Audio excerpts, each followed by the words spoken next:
We got our first look for the Avatar movie that will be featuring Team Avatar in their probably late 20s. So I decided to read the 6 bind-ups of the comics that take place directly after the TV series ended and give you very condensed, very brief, slightly sarcastic summaries of what happened in those and what you need to know about what happened between the TV series and the movie. Starting with The Promise. So this takes place immediately after the series ended, or at least very, very closely after the series ended, and Zuko is trying to enact peace. He's trying to undo the damage that his father did when he was ruling, and the first way that he's going to do that is by trying to restore harmony between the nations. The Earth colonies, or the Earth Nation, the places that have been invaded by the Fire Nation and the Fire Nation has settled, he wants to remove all the Fire Nation people from there and give the Earth Kingdom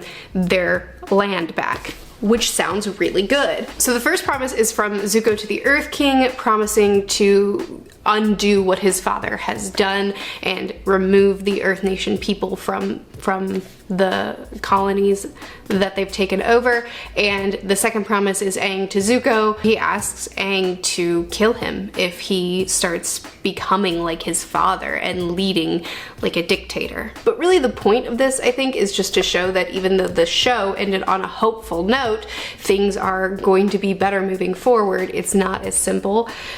The end of a war doesn't mean the beginning of peace. And it kind of explores that and shows how complicated this situation actually is, because the Fire Nation didn't invade and then their dictator was toppled. The Fire Nation invaded and then settled for 100 years. And so the people that are being uprooted and moved are people who didn't invade. They're people who were born there and who have integrated and who have married, in some instances, Earth Nation people. So we see it from a wider scale thing, we see it from a smaller scale thing, looking at families and looking at businesses through Toph's storyline, how a Fire Nation man took on a dojo and has been teaching firebending,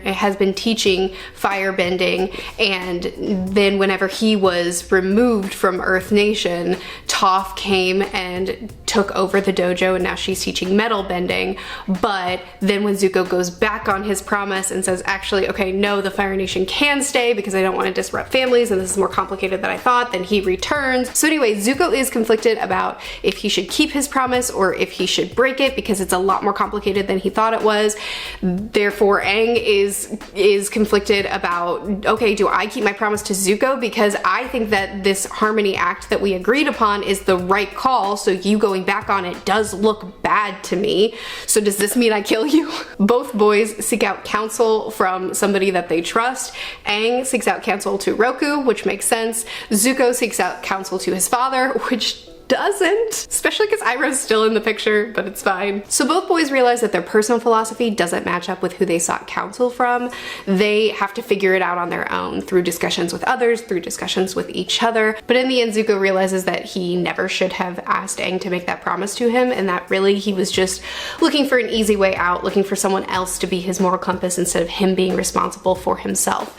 And so he decided that he still doesn't feel grounded, he still doesn't feel confident in his own decision-making abilities, and what he needs to do is he needs to connect to the side of his family that he lost, the good side of his family. Again, I feel like you could have sought out Iroh. He's in the volume. We know that he's still here. But he thinks that the solution for him getting his bearings and figuring out how to lead well is to find his mother. And that's what we'll be doing in The Search. Now, I think I forgot to mention this, but I have already read both of these and the next two years ago when I first got these, and I did make videos on them, but I really just like the idea. It's been a long time and I need a reread anyway, but I also just really like the idea of having all you need to know about what happened between the end of the series and the start of the movie just in one video all collected together. So that's why we're moving on to The Search. The Search. I remember this being my favorite of the first four that I read last time, and it was a delight to read this time too. So picking up where we left off, the thread that kind of began at the end of the last bind-up, which was Zuko wanting to find his mom, to reconnect with that side of himself, find peace.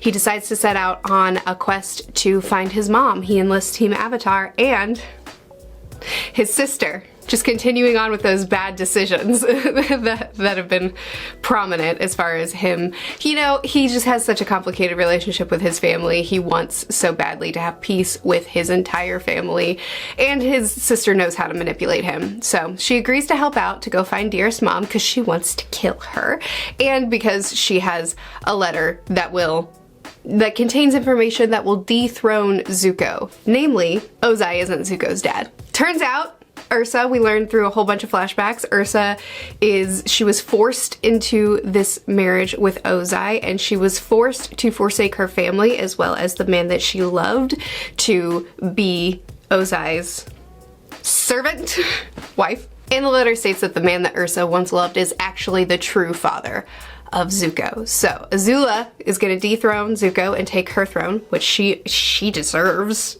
and kill her mom because her mom is conspiring against her and ruining her life, obviously. There's actually a really big emphasis on Zuko's desire to have peace with his entire family, not just with his mom. Traveling with Katara and Sokka and seeing their bond is challenging for him because he would like a bond with his sister, but she's just not stable and can't and doesn't want it and, you know, is evil. That's probably the biggest problem. Present day, Team Avatar plus Azula end up getting taken in by a very nice couple in the village in Ursa's hometown. I'm sure that won't come up again. And they tell them to go to the Forgetful Forest to try to find Ursa if they're looking for her and her love. So they enter the Forgetful Forest where faces are everywhere. They get attacked by another brother and sister duo with a great relationship. More brother-sister things to make Zuko feel bad about his brother-sister things. The Mother of Faces is near. Now she matters because she will grant a mortal a wish one time per season. Also, she matters because her design is awesome and I love her. So the Mother of Faces tells Azula that actually that nice couple that sent them into the forest is Ursa. She's just forgotten everything because when Ursa was banished by Ozai, she did reconnect with her old love and he told her, we can get you a new face. I know this girl in this forest. So they sought out the Mother of Faces as well to grant Ursa a new face to be able to avoid Ozai and be able to live a new life. So Ursa asks the spirit for a new face. The spirit says, how about a whole new memory instead? Ursa asks, will I forget my boyfriend? No. Then yes, I would like to forget my children that I left behind, please. I don't know, it feels like if the spirit is just granting 2 wishes for the cost of 1, Ursa could have said, can you give me and my kids a new face if I go and get them and bring them here? Even the boyfriend was like, why don't we go get your kids and all live in hiding? And Ursa's like, no. Ozai wouldn't like that. He'd kill everyone, including the entire town.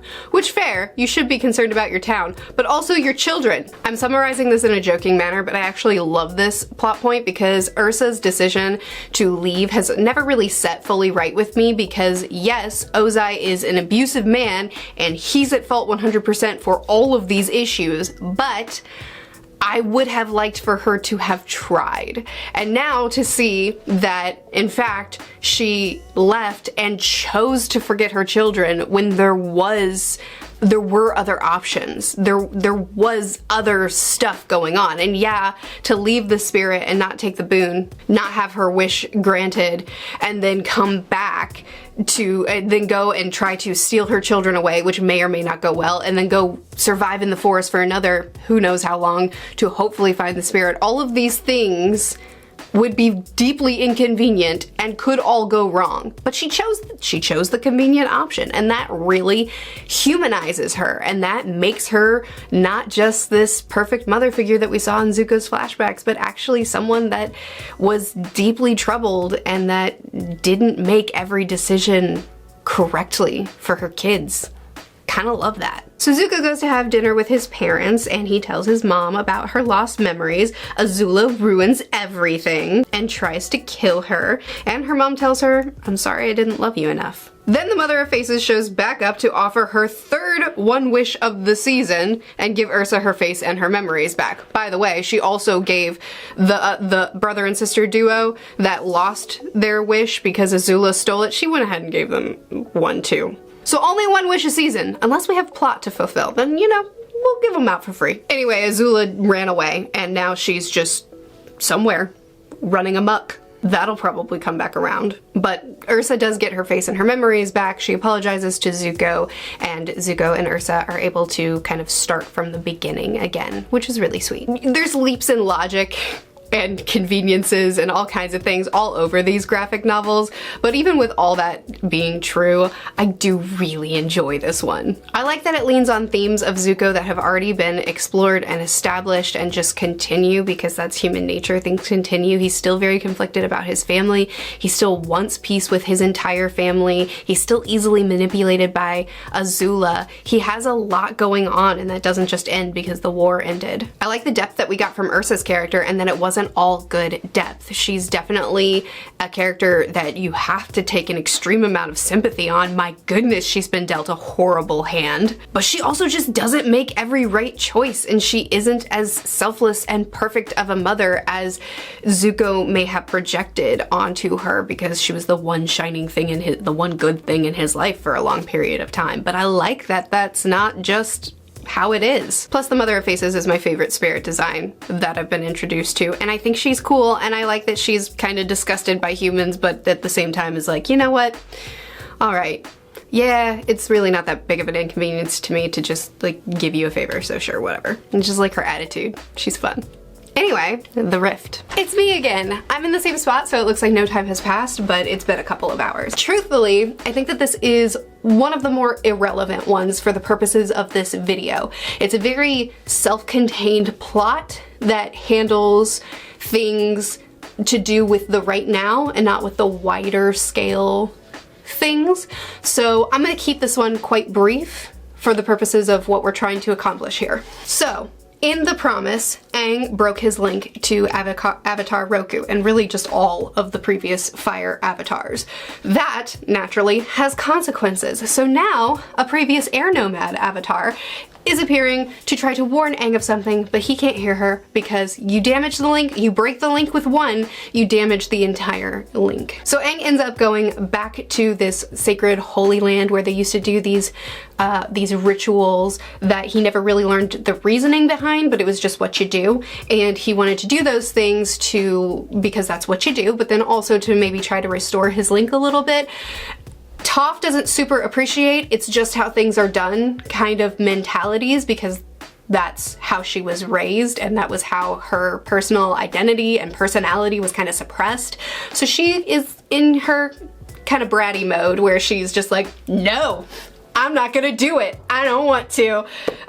Which, you know, it works. It feels right for Toph because she's got her own trauma to work through, and she doesn't really want to just do things because why not? Anyway, there is a pretty interesting plotline that goes on here with Refinery and with Aang's holy land, the sacred land that matters to the air nomads, being polluted and being developed on, and that really affecting him. So the really important things that happen are the themes, what we're doing here, a lot of focus on honoring past traditions and honoring history and how history matters for the present and for the future, and it's all kind of tied together, much like Aang's necklace is all tied together. You damage one, you affect it all, as well as past trauma and running from your history. And not everybody's history is hunky-dory and fun, and not everybody wants to honor their history. Some people need progress, like Toph, and them again kind of realizing each other's perspective and realizing that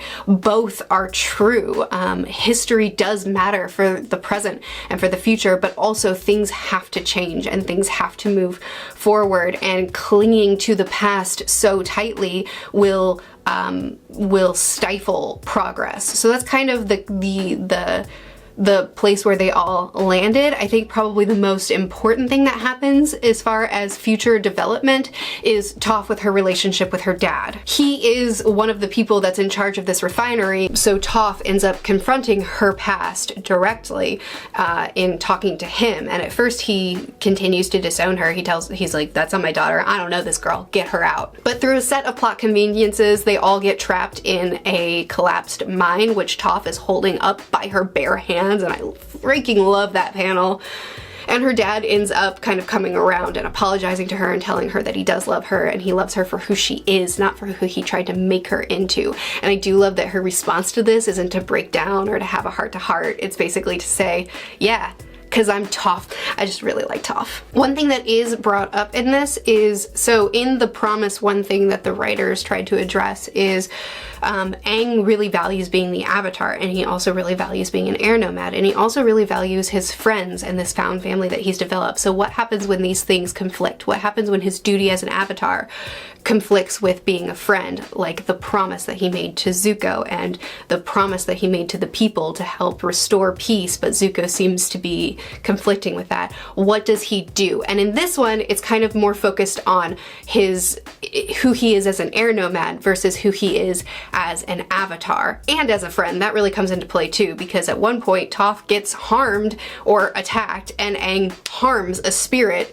in return. And so that kind of all gets addressed here as well, where Aang's different pieces of him that are really valuable to him, they don't always come together perfectly. Sometimes he has to choose, and this spirit who doesn't like humans and is trying to wipe them all out kind of basically calls him out on that, and he's like, you may be the Avatar, you may think you're the bridge to spirits, between spirits and humans, but you're a human. You'll always pick humans. You'll never pick us spirits. Which later does get confronted, and another spirit tells him, nah, you're good, man. But I thought that was a really good conversation that was had in here, and I think that that's a really good addressment of the fact that Aang's path and his journey and the things that he puts value on, it's not all straightforward and it's not all easy. Now we have another one to read. Smoke and Shadow starts off with Zuko, Ursa, her husband, and her kid. She has a kid now, with the husband, with the new fella, all traveling back with Zuko to the palace. They're a family now. They're all a family except for Azula. She's on the run. And Ursa has a lot of trepidation. She has a lot of trauma involved in that life at the palace, so she's very hesitant and not excited, but she does want to rebuild her life with her family. So there's a lot of trauma going on in her side of things. Also, there is another group of people that are unhappy with the post-war life and with Zuko as a leader, so there are more assassination attempts on his life, and it's all led by May's dad, also her boyfriend, because May and Zuko are broken up. But May's boyfriend is super sorry for being a part of a terrorist group, and now he's, you know, they're good, they're solid. We've got a little bit of a triangle going on, because Zuko's not super thrilled about this matchup, but you know, we move. Oh yes, also there's shadow people, these shadow spirits, hunting down children and snatching them away in their beds at night and stealing them away, and that causes a little bit of unrest in the society. Zuko handles it a little bit forcefully. He feels like he's in a desperate situation and doesn't know what to do, and he's also constantly put in a position where he has to respond immediately to people trying to instigate things, and it's not helping his public perception. Not to mention everybody's kind of stressed out because all their kids are disappearing, to include Tom Tom, May's brother. Kids had a hard life. Also, Zuko's half-sister has been kidnapped as well. Just lots of child kidnapping happening in this one. So Aang, Zuko, May, and May's boyfriend all go on a hunt to try to find these spirits. They end up finding them, but the spirits inform them this is not spiritual, what's happening here. So they go in a different direction and find Azula. Azula's behind it. May's dad is behind it on the surface, but beneath that, Azula's wearing the mask. She's pretending to be the spirit kidnappers. She's a kidnapper. Zuko and Azula fight it out, and then Azula reveals that her goal right now is not to become the new emperor. No, not yet. First, she needs to ruin Zuko as an emperor. So she's been instigating all this unrest and all these bad situations that Zuko has reacted to prove that he is a tyrannical ruler to the people and to make them all hate him, so he'll be dethroned. So that's been her goal, and she's been fairly successful at it. His public image is bad at the moment. And she scurries away because gotta have plot. So she's gone again, she got away. And Zuko is now apologizing to his people for his rash reactions and promising to do better as their leader. And Azula is standing ominously in the background saying, oh, we'll see about that, Zuzu. So again, not a lot of this probably is going to carry over into information that we need about what happened between the show and the movies, or the movie, but it is important that you know that Zuko now has a half-sister, that his mom, at least at the moment, is living with him in the palace, and that Azula is now at large once again. Easily my favorite part of this section is when Ursa's daughter is kidnapped and she goes to Iroh and asks him, how did you get over your son's death? Because she's really concerned that she's already lost one daughter, she's about to lose another, and Iroh tells her, I didn't and I never will. We have 2 more of these bind-ups. Let's go. North and South. Oh man, I didn't like this. The plot of these books, of these graphic novels, of these comics is never really strong necessarily. There's always plot conveniences and plot holes and inconsistencies, and we just roll with it. We're just having a good time. Southern Water Tribe. Sokka and Katara have returned for the first time since I think season 2. They've returned because they feel like they need to after something that happened in the Rift where they saw one of their old friends from the Southern Water Tribe, and she told them basically, we're starving, I have to work until I die in these unsafe working conditions or I'll starve. Southern Water Tribe is in some real bad conditions. So Sokka and Katara return to the Southern Water Tribe because that girl really got to them, understandably, and come to find that it's a thriving metropolis. It's turned into this giant city. And everybody's doing great. So like, what? They've been gone for like 2 years, maybe 3, probably not even that long. So for a city to sprout up like that within 2 years is already kind of unbelievable. But then to also say, well, this girl must have left before it sprouted up, so maybe a year, I don't know, it's just a mess. Anyway, they return to the Southern Water Tribe, and it's no longer a tribe, it's now a city. And there's some unrest. Her father is now the chieftain, the head chieftain, I think is what he was called. Their father is now the head chieftain, and he's dating this girl who's helping the city become a city, a metropolis, who's helping him build a palace for himself, a castle of sorts. And, you know, mine for oil. And there's a group of people who, you guessed it, are unhappy with the major changes that are happening. There's unrest. They try to assassinate Katara and Sokka's dad. They end up kidnapping the Earth King because he's here. He's hanging out here too. They chi blocked Team Avatar. Apparently Team Avatar was wearing chainmail underneath their clothes, and the people who chi blocked didn't notice that there was chainmail there that they were hitting instead of muscles, and so they're like, what? My chi blocking didn't work? Anyway, there's a rickety bridge, there's an exchange of persons, and then there's a scuffle on the bridge, and the bridge is damaged, and then it breaks, but don't worry, absolutely everybody is hanging on. Toph tries to keep the bridge going for a short time longer, so she just chucks a bunch of rocks on the stabilizing points, but she can't hold it much longer, as if she didn't hold up an entire library on sand. And then the bad guy falls to his death, and the girlfriend sacrifices herself because of reasons, and then Katara saves her life, and then we all live happily ever after. I didn't like this one. So what do you need to know? What's the information that's gonna be potentially important for you to, not really important, I'm sure they'll make it all flow nicely, but what's the information that could potentially be beneficial for you to know that's happened in between the show and the movie. The Southern Water Tribe is apparently now a big giant city that's thriving. The Northern and Southern Water Tribe, apparently some of them are willing to work together, but quite a few of them don't want to and don't like each other. Hakoda, Sokka and Katara's dad, is now dating a new woman. Katara had a hard time with it at first, couldn't accept it immediately, but she's come to peace with it. She accepts her now. They might be dating or married by the time the movie comes around. Those are the need to knows.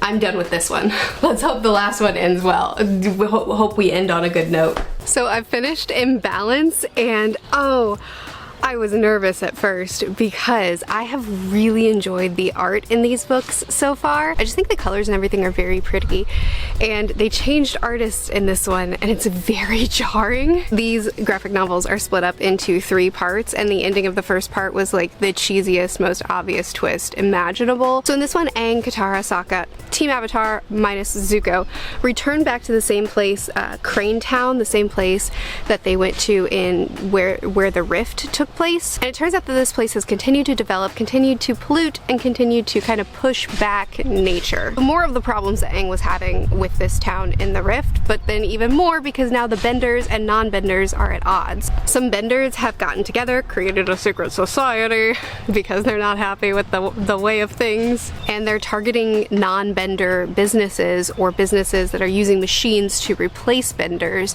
targeting those and destroying them. So the non-benders don't like this violence against them, and they want to ban bending, but Aang is against that, and he thinks that a better solution is a police force. So this random lady who looks and acts super sus says, I'll provide the police force, I'll use my own people, all benders, no non-benders, it'll be fine. And Aang says, I've never met you before. Yes. And the big twist is, oh my golly, she's evil? So the truth is that she has created this secret society, this group of people that are targeting non-benders, and the reason is because they believe that benders are superior to non-benders in every conceivable way, and we would like to just get rid of all non-benders. So this baddie, she has 2 daughters, one bender, one not, which makes things a little bit awkward with her anti-bender propaganda, but it's okay, she loves her non-bender daughter. She just hates all other non-benders. Toph befriends one of the sisters, the bender sister, to get into the secret society so that she can confront them and arrest them. So there's a kerfuffle, there's a confrontation. They do end up capturing Bender Mom. 2 daughters get away, and Toph tells Aang, take her bending away. She attacked my father's factory, who I'm now on good terms with. She doesn't deserve to be a bender anymore. And that introduces one of the main conflicts, which is, okay, Aang has this ability to take away bending, so should he do that for everyone who supposedly deserves to have their bending taken away, who's using their bending for bad? And this is where I'd like to interject that this was an amazing bind-up for Sokka. He had a lot of wisdom, he said some stuff that really needed to be said, he had a lot of good jokes, he participated in the action in a really satisfying way. I just really enjoyed Sokka in this one. Anyway, the baddie's non-bender daughter doesn't appreciate being told her entire life that all non-benders are lesser, including herself, so she ends up turning on her and assisting Team Avatar and taking her down. Aang does almost take her bending away, but eventually decides, no, that's not the way I'm going to use this. This needs to be a special circumstance kind of trick that I do. So Mom gets arrested, baddie gets arrested, one of the sisters gets arrested, the sister who was once a terrorist and now isn't arrested. It's interesting. There's a lot of people that just kind of have a change of heart, and then there's no consequences for what they did before the change of heart. But anyway, it ends with Aang and Katara deciding that they need to stay in Crane Town because there's still a lot of work to do. There's a lot of pollution that needs to be cleaned up. There's a lot of philosophies. There's a lot of people who are against each other that need to find peace and harmony, and that's where Aang feels like he's needed now. Again, a pretty self-contained one. The story is very, it's for the graphic novel, it's not for the wider world. Some things that you need to know: benders and non-benders, they don't always get along, and there's a big classism, superiorism kind of rift between them. And Aang and Katara have now moved to Crane Town, which they might be renaming because apparently Aang doesn't like the name of this town. I ended up liking this one because I do think that that's a question that would come up. If Aang has the ability to take someone's bending away, and there are more bad benders out there than just Ozai, how much does he use it? How far does this go? And I'm glad that was addressed and discussed. I think that that's a good thing. There are a few more comics, graphic novels, materials that we could read that briefly touch on things that happen between the end of the show and the movie.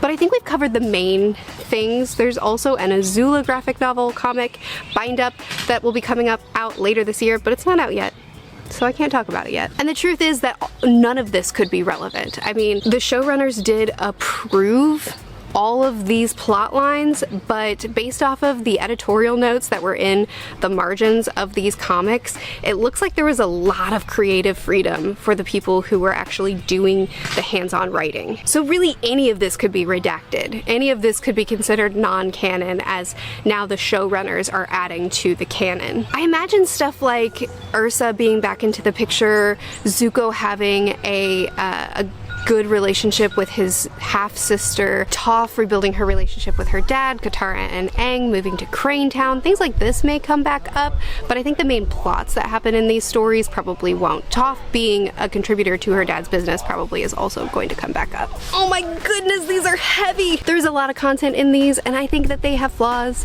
There's, as I said, there's a lot of plot conveniences. Like there was one point in the rift when Sokka forgot or couldn't make a piece of dynamite get unlit. He couldn't blow it out, so he just threw it, and then it exploded a wall that happened to lead to the mine that was unstable, that was causing the earthquakes that the plot needed them to find. So it's like the greatest convenience in the world, and these do rely heavily on those things. I had to move because my neighbors were being loud, but I'm really not that much farther away, so I'll wrap this up quickly. I do think that character motivations, character wording, character choices sometimes doesn't feel very authentic. It feels a bit forced, plot feels a bit forced, villains aren't strong. Just generally, I don't think that they're the strongest written stories in the world. But it is fun to be back in the world, and it is cool to see how post-war relations and political things and social things are going. And the answer is, it's complicated. I think of the 6 graphic novels, comics, The Search is my favorite, followed by The Promise, and then Rift and Smoke and Shadow are probably tied for next, then Imbalance, and then I just didn't like North and South at all. I think if you go in expecting them to be as good as the show, you should know you're gonna be let down. But if you go in just to get some additional bonus Avatar content, some additional bonus time with the characters, knowing that it's not written by the showrunners, but it is something fun, then you'll have a good time. But if you just want to know what information to extract from them to get you prepared, just in case the movie is going to rely a little bit on these, now maybe you know a little bit more. My neighbors are looking at me strange because I'm a YouTuber. So I'm gonna stop here. I post videos every Monday and Friday on this channel, Tuesdays and Thursdays on my other channel where I have reading vlogs, I have reviews, I have a lot of fun stuff going on over there. So that's always linked in the description as well. I'll see you again soon. Bye. Toph rebuilding her relationship. Toph rebuilding her relationship with her. Toph rebuilding her relationship with Toph rebuilding her relationship with her dad.